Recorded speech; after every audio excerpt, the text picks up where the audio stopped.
We learned my son was an addict or involved in drugs when he was 12 years old. He was smoking weed and drinking at that time. His involvement with other drugs wasn't until a few years later. So we knew nothing. We didn't know what to do. We checked in with the schools and did the best we could at that time, failing to recognize that he was indeed becoming an addict and was very close to being one.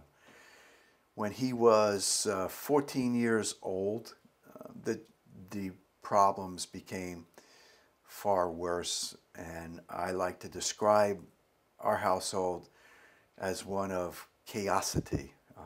Not a word, but basically it was electric chaos.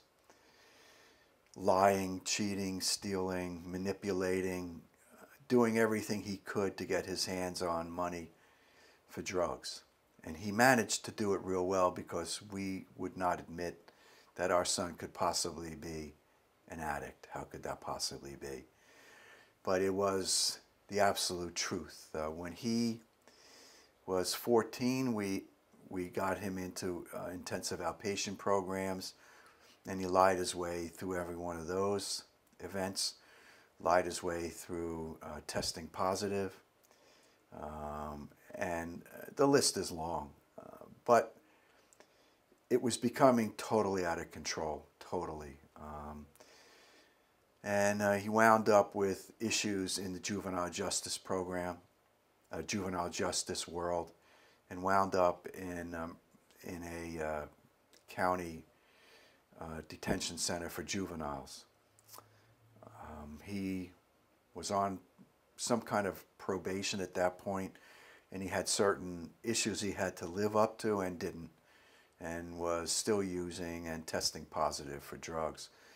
When he was 16 years old, we got him into, or his probation officer got him into a program. He was in this long-term program for, I'd say 6 or 7 months. It was all males. Lots of issues with the law.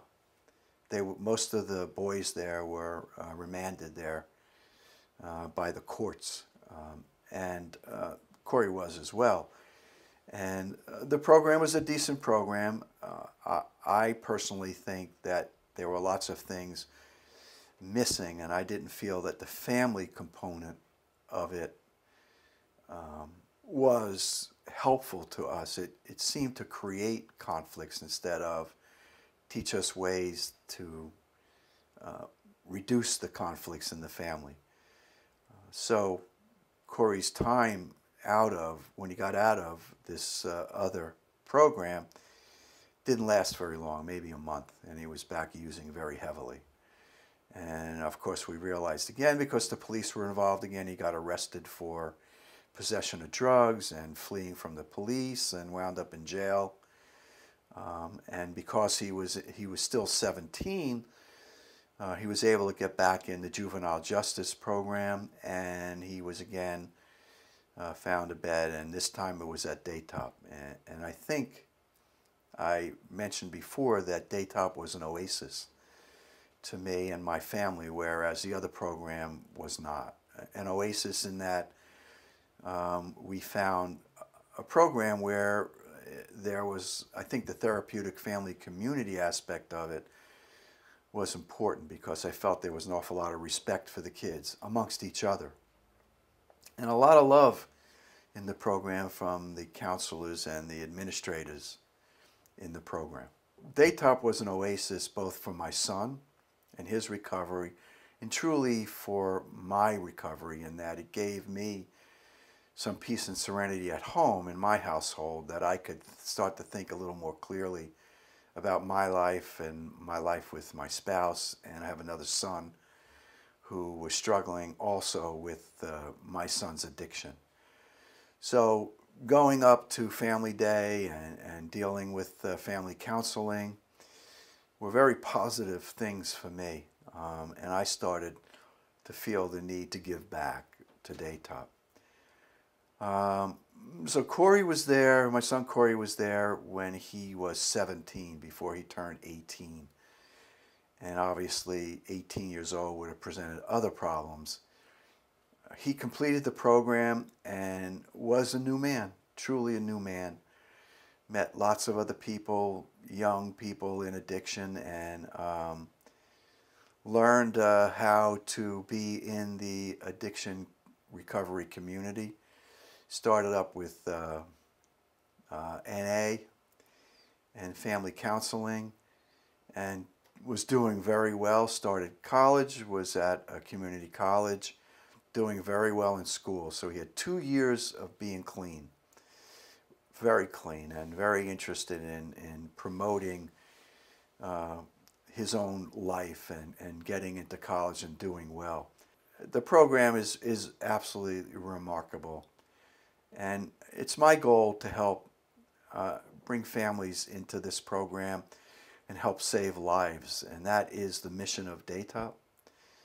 I can't remember the thing that Father Joey used to say, but you know, it's no child should be left behind when it comes to recovery. And Daytop believes in that and lives it. And I want to help anyone and everyone. I've dedicated my life to my son, and the need to help others to avoid what happened to him. And I guess one of the things I learned is a quote by Edmund Burke, a scholar, that basically